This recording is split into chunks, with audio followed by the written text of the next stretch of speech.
Hi friends, ಇವತ್ತು ನಾನು ಎಲ್ಲಿಗೆ ಹೋಗ್ತಾ ಇದ್ದೀನಿ ಅಂದರೆ ತುಮಕೂರಿನಲ್ಲಿ ಇರುವ ಒಂದು ಬ್ಯೂಟಿಫುಲ್ ದೇವಸ್ಥಾನಕ್ಕೆ.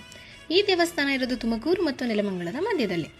ಹಿರೇಹಳ್ಳಿ ರೈಲ್ವೆ ಸ್ಟೇಷನಿಂದ ಒಂದು 100 ಮೀಟರ್ಸ್ ಮುಂದೆ ಹೋದರೆ ಅಲ್ಲೇ ಲೆಫ್ಟಲ್ಲಿ ನಮಗೆ ಈ ಶ್ರೀ ವೀರಭದ್ರ ಸ್ವಾಮಿ ದೇವಾಲಯದ ಆರ್ಚ್ ಸಿಗುತ್ತೆ.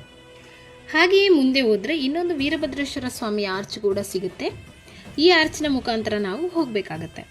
ವೀರಭದ್ರೇಶ್ವರ ಸ್ವಾಮಿ ದೇವಸ್ಥಾನನ ದಾಟಿ ನಾವು ಈ ದೇವಸ್ಥಾನಕ್ಕೆ ಹೋಗಬೇಕಾಗಿದೆ. ನೆಕ್ಸ್ಟ್ ಹೋಗ್ತಾ ದಾರಿಯಲ್ಲಿ ನಮಗೆ ದೇವರಹೊಸಳ್ಳಿ ಕೆರೆ ಕೂಡ ಸಿಗುತ್ತೆ. ನೀವು ಈ ದೇವಸ್ಥಾನಕ್ಕೆ ಯಾರ ಜೊತೆ ಹೋಗಬೇಕು ಅಂದ್ಕೊಂಡಿದ್ದೀರಾ ಅವ್ರಿಗೆ ಈ ವಿಡಿಯೋನ ಶೇರ್ ಮಾಡಿ. ಇದೇ ನೋಡಿ ಶ್ರೀ ವೀರಭದ್ರ ಸ್ವಾಮಿ ದೇವಾಲಯದ ಮುಖ್ಯದ್ವಾರ. ಇಲ್ಲಿಂದ ಸ್ವಲ್ಪ ಮುಂದೆ ಹೋದರೆ ನಮಗೆ ಶ್ರೀ ಮಹಾಮೃತ್ಯುಂಜಯ ದೇವಾಲಯ ಬೋರ್ಡ್ ಸಿಗುತ್ತೆ. ಅಲ್ಲಿಂದ ರೈಟ್ ತಗೊಂಡು ಹೋದರೆ ನಮಗೆ ದೇವಸ್ಥಾನ ಸಿಗುತ್ತೆ.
ಮೃತ್ಯುಂಜಯ ಎಂದರೆ ಮರಣವನ್ನು ಜಯಿಸುವವನು ಅಥವಾ ಸಾವನ್ನು ಗೆದ್ದವನು ಎಂದರ್ಥ. ಹಾಗಾಗಿ ಈ ಮೃತ್ಯುಂಜಯ ಸ್ವಾಮಿಯನ್ನು ಪೂಜಿಸುವುದರಿಂದ ಅಥವಾ ಸ್ಮರಿಸುವುದರಿಂದ ಮೃತ್ಯು ಭಯದಿಂದ ಮುಕ್ತರಾಗಿ ನೆಮ್ಮದಿ ಜೀವನ ಪ್ರಾಪ್ತಿಯಾಗುತ್ತದೆ ಎಂಬುದು ನಂಬಿಕೆಯಾಗಿದೆ. ನೀವು ಕೂಡ ಈ ದೇವಸ್ಥಾನವನ್ನು ಒಮ್ಮೆ ಭೇಟಿ ಮಾಡಿ ನೋಡಿ. ಈ ದೇವಸ್ಥಾನದ ಇತಿಹಾಸವನ್ನು ತಿಳಿದು ಬರೋಣ ಬನ್ನಿ. ದೇವಸ್ಥಾನದ ಇತಿಹಾಸ ಅಂತ ಬಂದರೆ, ಈ ದೇವಾಲಯದ ನಿರ್ಮಾಣಕರ್ತೃಗಳು ಬಂದು ನಮ್ಮ ತಂದೆಯವರು. ಅವರ ಒಂದು ಸುಮಾರು 18 ವರ್ಷಗಳ ಕನಸು ಇದು. ಈ ರೀತಿ ಒಂದು ದೇವಸ್ಥಾನ ಮಾಡಬೇಕು, ಬರ್ತಕ್ಕಂಥ ಭಕ್ತರಿಗೆ ಒಳ್ಳೆಯದಾಗಬೇಕು, ಭಕ್ತ ಸಮೂಹಕ್ಕೆ ಒಳ್ಳೆಯದಾಗಬೇಕು, ಲೋಕ ಕಲ್ಯಾಣಾರ್ಥ ಆಗಬೇಕು. ಹಾಗಾಗಿ ವಿಶೇಷವಾಗಿ ಲೋಕ ಕಲ್ಯಾಣಾರ್ಥವಾಗಿ ಕ್ಷೇತ್ರದಲ್ಲಿ ಮೃತ್ಯುಂಜಯ ಸ್ವಾಮಿಯ ದೇವಾಲಯವನ್ನು ಅನಾವರಣ ಮಾಡಿದ್ದೇವೆ. ನಮ್ಮ ಈ ತುಮಕೂರಲ್ಲಿ ಈ ಮಂಗಳೂರು ಶೈಲಿ ದೇವಸ್ಥಾನ ನಿರ್ಮಾಣ ಮಾಡಬೇಕು ಅಂತ ಥಾಟ್ ಹೇಗೆ ಬಂತು?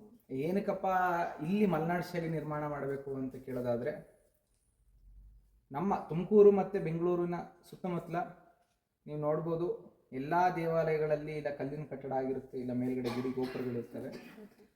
ಆದರೆ ಭಕ್ತರಿಗೆ ಒಂದು ವಿಭಿನ್ನವಾದ ವಾಸ್ತುಶಿಲ್ಪವನ್ನು ಪರಿಚಯ ಮಾಡಬೇಕು ಅನ್ನೋ ಒಂದು ನಿಟ್ಟಿನಲ್ಲಿ ಮತ್ತು ಇಲ್ಲಿ ಪರಿಸರಕ್ಕೆ ಈ ಪ್ರಕೃತಿಗೆ ತಕ್ಕ ಹಾಗೆ ಮಂಗಳೂರು ಶೈಲಿ ವಾಸ್ತುಶಿಲ್ಪದಲ್ಲಿ ನಿರ್ಮಾಣ ಮಾಡಿದ್ದೇವೆ. ಇಷ್ಟು ಸ್ಪಷ್ಟವಾಗಿ ಇತಿಹಾಸವನ್ನು ಹೇಳಿದ್ದಕ್ಕಾಗಿ ಧನ್ಯವಾದಗಳು. ಹಾಗೆಯೇ ಇವರ ತಂದೆಯ ಹತ್ತಿರ ಕೂಡ ಒಂದಿಷ್ಟು ಇತಿಹಾಸವನ್ನು ತಿಳಿದು ಬರೋಣ ಬನ್ನಿ. ಭಾರತ ದೇಶದಲ್ಲೇ ಪ್ರಪ್ರಥಮವಾಗಿ ಮೂರ್ತಿ ಸ್ವರೂಪವಾಗಿ ದೇವರಹೊಸಳ್ಳಿ ವೀರಭದ್ರ ಸ್ವಾಮಿ ದೇವಾಲಯದಿಂದ ಸುಮಾರು 1 ಕಿಲೋಮೀಟರ್ ದೂರದಲ್ಲಿ ಕಾಡಗೆರೆ ಕ್ಷೇತ್ರದಲ್ಲಿ ಮೃತ್ಯುಂಜಯ ಸ್ವಾಮಿ ಸ್ಥಾಪನೆಯಾಗಿದ್ದು, ಮಹಾಮೃತ್ಯುಂಜಯ ಸ್ವಾಮಿ ಪ್ರತಿಯೊಬ್ಬ ಮನುಷ್ಯನ ಆಯುಷ್ಯ, ಆರೋಗ್ಯ, ಅಪಮೃತ್ಯು, ಭಯ ನಿವಾರಣೆಗೆ, ದೀರ್ಘಾಯುಷ್ಯ ಪ್ರಾಪ್ತಿಗೆ ಮೃತ್ಯುಂಜಯನೇ ಒಡೆಯಲಾಗಿರ್ತಾರೆ.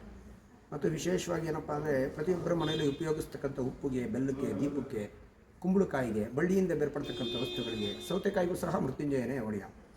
ಈ ಕ್ಷೇತ್ರದ ವಿಶೇಷತೆ ಏನಪ್ಪ ಅಂದರೆ, ಯಾರಿಗೆ ಆಯುಷ್ಯ ಬೇಕು, ಆರೋಗ್ಯ ಬೇಕು, ಭಯ ನಿವಾರಣೆ ಆಗಬೇಕು, ದೀರ್ಘಾಯುಷ್ಯರಂತರಾಗಿ ಯಾರಿರಬೇಕು ಅವರೆಲ್ಲರೂ ಸಹ ಈ ಪುಣ್ಯಕ್ಷೇತ್ರದಲ್ಲಿ ಬಂದು ಮೃತ್ಯುಂಜಯ ಸ್ವಾಮಿಯ ದರ್ಶನ ಮಾಡಿಕೊಂಡು, ನಾನು ಮೊದಲೇ ಹೇಳಿದಂತೆ ಆ ಅಷ್ಟು ಧಾನ್ಯಗಳನ್ನು ಅಥವಾ ವಸ್ತುಗಳನ್ನು ಭಗವಂತನಿಗೆ ಅರ್ಪಿಸಿ ಅವರ ಕೋರಿಕೆಗಳನ್ನ ಬೇಡ್ಕೊಂಡು ಹೋದರೆ ಅವರೆಲ್ಲರಿಗೂ ಸಹ ಆಲ್ರೆಡಿ ಒಳ್ಳೆಯದಾಗಿದೆ.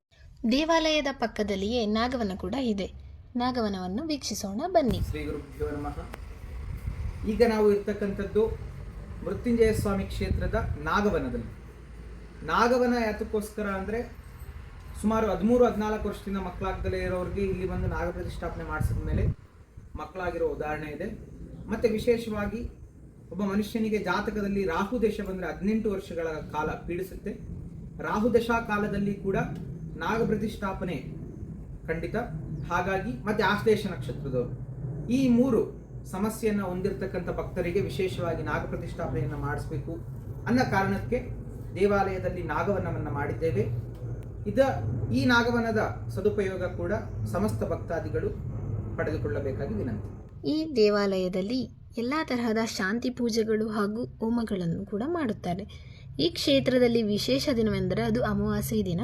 ಪ್ರತಿ ಅಮಾವಾಸ್ಯೆಯೂ ಇಲ್ಲಿ ವಿಶೇಷ ಪೂಜೆ ಇರುತ್ತದೆ.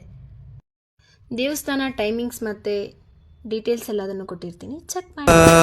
ಸರ್ವೇ ಜನಹಿತಂ ಪ್ರಾಣಂ ಸ್ಥಾಪಿತ ಉಂಟಾಗಿಸುತ್ತಲಿ ಪರಶಿವ ಶಕ್ತಿಯ ಮಂತ್ರ ಘೋಷಧಿ